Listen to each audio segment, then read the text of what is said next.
เขากัดยินได้30 ปีบ้านคงมดใหม่ใช้งานไฟฟ้าเฮือแล่นแจ่งใสหุนตั้งเลนปิงป่องไปจูบ้าน ใจเอิดยังมีพ่อแม่ฮักเปลี่ยนกันไปบาเราเขาอย่างที่ไหนครับออกมือแถง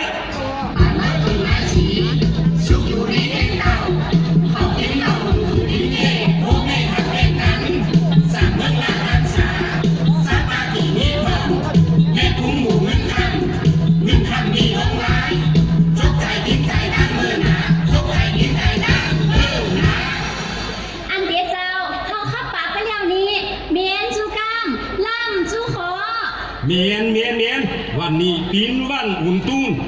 หมายสีกับยินได้30 ปีขอบคอยบ่ตามกาเข้ามวนเดิม